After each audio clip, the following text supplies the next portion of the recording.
Hello dear students, welcome to my classes. Students, आज हम पढ़ेंगे क्लास 10th का मोस्ट इम्पॉर्टेंट चैप्टर बहुपद। स्टूडेंट्स, बहुपद को समझने से पहले हम ये समझेंगे कि पद क्या होता है। जैसे हमारे पास एक पद है 5x। तो स्टूडेंट्स, आप देख सकते हैं कि इसमें दो टर्म है, एक तो 5 है और दूसरा x है। जो नंबर वाला पार्ट है इसे कहते हैं अचर राशि। अचर राशि का मतलब होता है कि इसकी वैल्यू हमेशा फिक्स रहेगी, हर क्वेश्चन में इसकी वैल्यू में कोई चेंज नहीं होता है। और दूसरा है अल्फाबेट, यानी इसे बोलते हैं चर राशि। चर राशि का मतलब होता है कि इसकी वैल्यू हमेशा चेंज होती रहती है। 5 को बोला जाएगा अचर राशि, और एक्स वाई जेड कुछ भी हो अल्फाबेट उसे कहेंगे चर राशि। और दोनों के जो कंबाइन है, कॉम्बिनेशन को बोलते हैं पद। क्या बोलेंगे? पद। तो स्टूडेंट्स, जैसे ये एक पद है, ऐसे ही जब पदों की संख्या को आगे बढ़ाते जाते हैं, जैसे 5x प्लस 3y, तो इसको बोला जाएगा ये बहुपद है। क्या है? बहुपद। एग्जाम्पल के लिए एक और ले ले रहे हैं, जैसे 5x स्क्वायर, ये पहला पद है, इसमें एक और पद जोड़ दिया जाए 3x, आगे जोड़ दिया जाए 5, तो ये जो सिस्टम है इसे क्या बोला जाएगा? बहुपद। बहुपद। स्टूडेंट्स, अगर इतना समझ में आ गया होगा तो आगे बढ़ेंगे कि बहुपद यानी पद के आधार पर बहुपद के प्रकार। पदों के आधार पर बहुपद के प्रकार।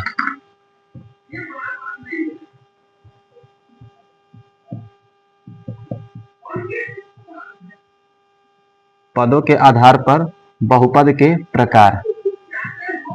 पद के प्रकार। एग्जाम्पल, जैसे एक पदीय बहुपद। एक पदीय बहुपद,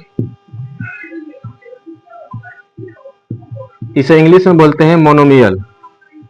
एक पदीय बहुपद का मतलब होता है जिसमें केवल और केवल एक पद हो। जैसे एग्जाम्पल की बात करें तो 5x, इसमें एक पद है तो एक पदीय बहुपद कहलाएगा। 3x, इसमें भी सिर्फ एक पद है तो एक पदीय बहुपद कहलाएगा। दूसरा होता है द्विपदीय बहुपद। द्विपदीय बहुपद, बाइनोमियल। इसमें दो, द्विपदीय पढ़ने से ही पता चल रहा है कि इसमें दो पद हो, यानी कि 3x प्लस वाई, इसमें दो पद हैं तो ये दो द्विपदीय बहुपद कहलाएगा। अगला है 5x स्क्वायर प्लस 3, इसमें भी दो पद हैं, एक पद और दो पद, तो जिसमें दो पद होते हैं इसे द्विपदीय बहुपद कहते हैं। अगला देखेंगे त्रिपदीय बहुपद। त्रिपदीय बहुपद, इसे बोलते हैं इंग्लिश में ट्राइनोमियल। ट्राइनोमियल का मतलब होता है इसमें तीन पद हो, जैसे 5x square plus 4x plus 5, इसमें तीन पद हैं, एक दो तीन, तो जिसमें तीन पद होता है उसे त्रिपदीय बहुपद कहते हैं।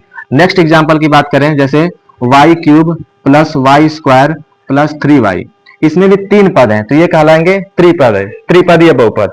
स्टूडेंट्स, आप लोग के दिमाग में ये आ रहा होगा कि एक पद है तो एक पदीय बहुपद, दो पद है तो द्विपदीय बहुपद, तीन पद है तो तीन पदीय बहुपद, और इसमें तीन से अधिक हो, जैसे चार पद, पांच पद या छह पद हो, तो उसे क्या कहेंगे? तो बच्चों, इसका कोई अलग नाम नहीं होता है।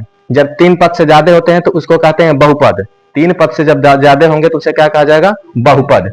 जैसे एग्जाम्पल की बात करें, 5x के पावर 4 प्लस 3x की power cube 4x square plus 3x plus 5, तो इसमें आप लोग देख सकते हैं कि इसमें पांच पद है, तो जिसमें पांच पद हो या पांच से ज्यादा हो तो उसे क्या कहा जाएगा? बहुपद।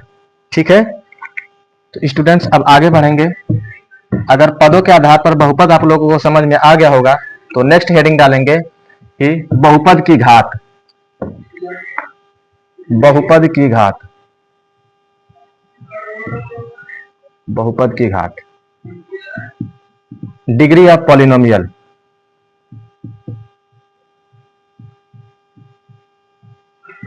डिग्री ऑफ पॉलिनोमियल, जैसे हमारे पास एक बहुपद है 5x cube plus 3x square plus 4x plus 5।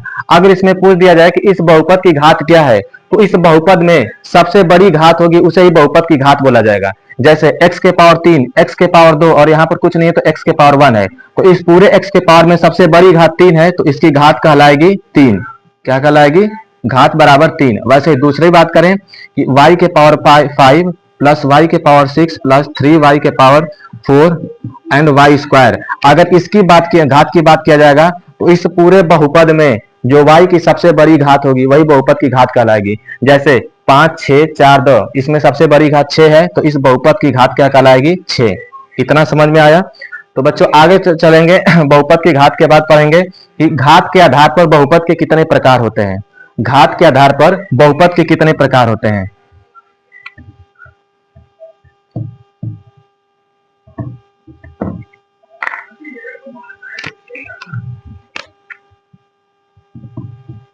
घात के आधार पर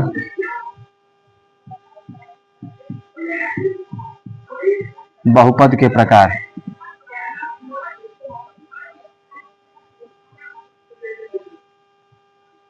रैखिक,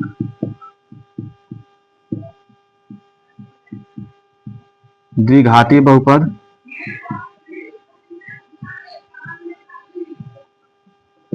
और तीसरा है त्रिघातीय बहुपद या त्रिघात बहुपद।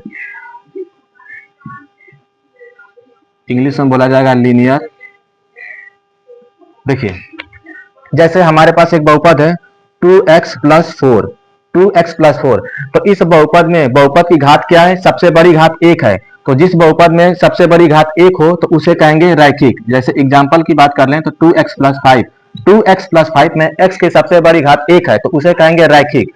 और दूसरा एग्जांपल बात करें द्विघात बहुपद, तो ऐसी बहुपद जिसके केवल दो घात हो, जैसे 3x square plus 4x plus 5 plus 3। तो इसमें देखेंगे कि इस बहुपद की सबसे बड़ी घात 2 है।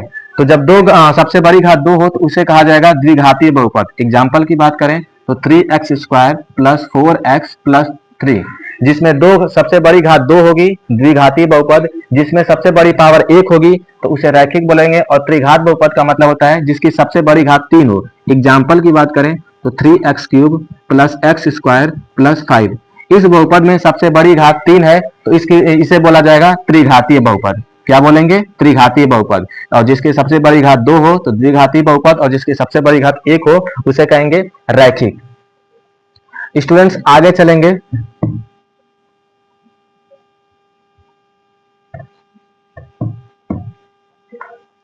बहुपद के निर्देशांक ज्यामिति।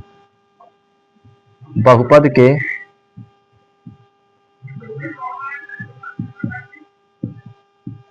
निर्देशांक ज्यामिति। स्टूडेंट्स इसमें क्या बोलेगा? आपको ऐसा ग्राफ बना देगा। ग्राफ बनाने के बाद पूछेगा कि इसके कुल कितने शून्यक हैं। जैसे ये x एक्सिस है और ये x डैश एक्सिस, y और ये हो गया y डैश एक्सिस। अगर पूछेगा कि px के लिए कितने शून्यक हैं, px के लिए शून्यकों की संख्या ज्ञात कीजिए। शून्यकों की संख्या ज्ञात कीजिए। और आपके एग्जाम में ऐसे कोई आर्क बना देगा और पूछेगा कि इसमें कुल कितने शून्यक हैं। तो याद रहे अगर px की बात करेगा तो इस लाइन को देखेंगे कि x एक्सिस पर कितनी बार कट कर रहा है या कितनी बार टच कर रहा है। सिर्फ ये देखना है कि px के लिए बात करेगा तो कि x पर कितनी बार ये कट कर रहा है और कितनी बार टच कर रहा है, उसी संख्या को बहुपद का शून्यक बोलेंगे। जैसे x एक्सिस पर बात करें तो ये 1 2 3 4 और ये होगा 5, कुल 5 बार टच कर रहा है, तो px के लिए शून्यक हो जाएंगे शून्यक बराबर 5, इसके 5 शून्यक होंगे। नेक्स्ट एग्जांपल की बात करें, जैसे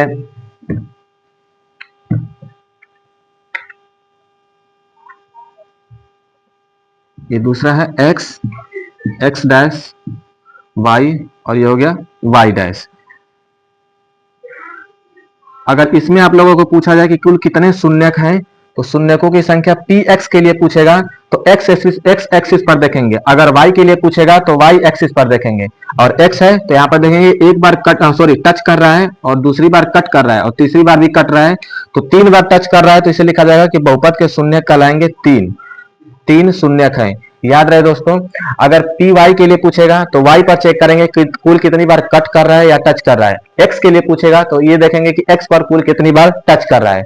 स्टूडेंट्स ये था आज हमारा बेसिक क्लासेज।